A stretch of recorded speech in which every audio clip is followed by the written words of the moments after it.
कभी कभी कुछ पल ऐसा होता है जो हमेशा के लिए जिंदगी का रुख बदल देता है।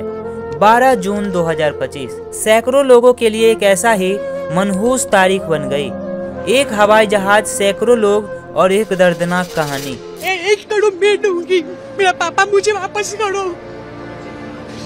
आपके हिसाब से ही मेरे पापा गए हैं ना, आपको जेल करना था, पहले क्यों नहीं जेल किया? कोई अपने भाई बहन के लिए तड़प रहा है तो कोई माँ बाप गवाकर बेसुध है। फ्लाइट AI 171 230 यात्री 12 क्रू मेंबर के साथ ये फ्लाइट अहमदाबाद से लंदन के लिए उड़ान भरने को तैयार थी। हर किसी के चेहरे पर एक अलग ही मुस्कुराहट थी। कोई अपने परिवार से मिलने जा रहा था तो कोई काम के सिलसिले में। सब कुछ एक आम दिन जैसा लग रहा था। पायलट कैप्टन सुमित सभरवाल और को पायलट सिल्वे कुंदर दोनों ही अनुभवी और ट्रेंड थे। मौसम क्लियर था, विजिबिलिटी अच्छी थी। फ्लाइट ने दोपहर 1:38 पर रनवे छोड़ा। कुछ ही देर बाद फ्लाइट समुद्र तट से लगभग 600 फीट की ऊंचाई पर थी और फिर एक कॉल ने सब कुछ हिलाकर रख दिया। कॉकपिट से मेडे कॉल दिया गया। एयरक्राफ्ट कंट्रोल में नहीं था। कुछ सेकंड बाद AI 171 ने अपनी दिशा बदली और झुकता हुआ एक सीधा रास्ता लिया कि तभी BJ मेडिकल कॉलेज के हॉस्टल बिल्डिंग पर जोरदार टक्कर हुआ। ये टक्कर ऐसा हुआ कि मानो एक तीर किसी मकान को छेद दिया हो। उस वक्त जमीन पर कुछ ऐसा मंजर था कि बिल्डिंग जल रही थी, लोग चीख रहे थे, इमरजेंसी व्हीकल साइट पर पहुंच रहे थे और एयरक्राफ्ट के पार्ट के साथ लाशें ऐसे बिखर गया था कि जैसे कैरम बोर्ड में उसका गोटी। जो प्लेन था वो मेरे सामने 10 मिनट में राख हो गया था सारा। मेरे सामने 70 से 80 बॉडी मैंने खुद देखी है। दोस्तों, उस एयरक्राफ्ट में उपस्थित 242 लोग और हॉस्टल में उपस्थित दर्जनों लोग इसके चपेट में आ गए। इस हादसे के बीच एक छोटी सी उम्मीद की किरण भी थी। सीट नंबर 11A जहां बैठे थे रमेश कुमार। जैसे ही एयरक्राफ्ट क्रैश होने वाला था कि वे अपना सीट बेल्ट खोलकर इमरजेंसी खिड़की से छलांग लगा दिया। किसी चमत्कार के तरह खून से लथपथ मगर जिंदा थे।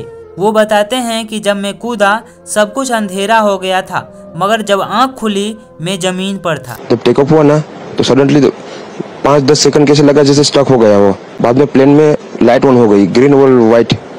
बाद में वो पता नहीं वो प्लेन टेक ऑफ ज्यादा करने के लिए वो रेस तो बोलते हैं क्या, रेस दिया होगा वैसा कुछ, और सीधा स्पीड में ही घुस गया। ये कुछ दिनों के लिए अपने परिवार से मिलने भारत आए थे और अपने भाई अजय के साथ ब्रिटेन वापस जा रहे थे। इस फ्लाइट में 169 भारतीय नागरिक, 53 ब्रिटिश, 7 पुर्तगाली और 1 कनाडाई थे। इस हादसे के तुरंत बाद अग्निशामक दल और बचाव कर्मी घटना स्थल पर जुट गए। थोड़ी देर बाद ये पता चलता है कि गुजरात के पूर्व मुख्यमंत्री विजय रूपानी भी इसी फ्लाइट में लंदन जा रहे थे और वो भी इस घटना के हादसे का शिकार बनते हैं। दरअसल ये अपने बेटी और पत्नी से मिलने लंदन जा रहे थे। गुजरात के पूर्व मुख्यमंत्री विजय रूपानी के लिए 1206 नंबर कभी भी सिर्फ एक नंबर नहीं रहा। यह उनके सार्वजनिक और निजी जीवन के दशकों में एक अस्थायी नंबर रहा है। चाहे वो उनकी शुरुआती दिनों में स्कूटर हो या किसी मुख्यमंत्री की आधिकारिक कार, उनके लिए 1206 सौभाग्य का एक प्रतीक था, जब तक कि ऐसा नहीं हुआ था। मगर 12 तारीख 6ठा महीना ही उनके जीवन का अंतिम दिन भी बन गया।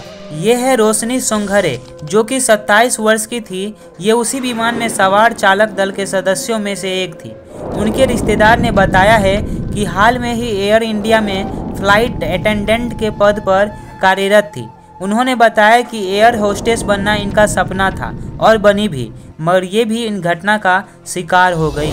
न्यूज एजेंसी PTI के अनुसार कम से कम 5 MBBS के स्टूडेंट, 1 PG रेजिडेंट डॉक्टर और BG मेडिकल डॉक्टर की पत्नी की भी मौत हुई है। फेमा ने यह भी दावा किया है कि इस हादसे में 60 से अधिक मेडिकल छात्र घायल हुए हैं। हालांकि इन सब की अधिक जानकारी सामने नहीं आई है। दोस्तों, जो विमान क्रैश हुआ है ये पहली बार 2013 में उड़ा था और जनवरी 2014 में एयर इंडिया को सौंपा गया था। इस एयरक्राफ्ट का नंबर AI 171 है, जो कि बोइंग का 878 ड्रीम लाइनर है। बोइंग के इससे पहले भी कई सारे एयरक्राफ्ट क्रैश हुआ है, मगर इसमें से ज़्यादातर बोइंग के 737 एयरक्राफ्ट थे। दोस्तों, ये एयरक्राफ्ट क्रैश देश का सबसे बड़ा क्रैश माना जा रहा है, जिसमें पूरा एयरक्राफ्ट ही क्रैश हो गया है।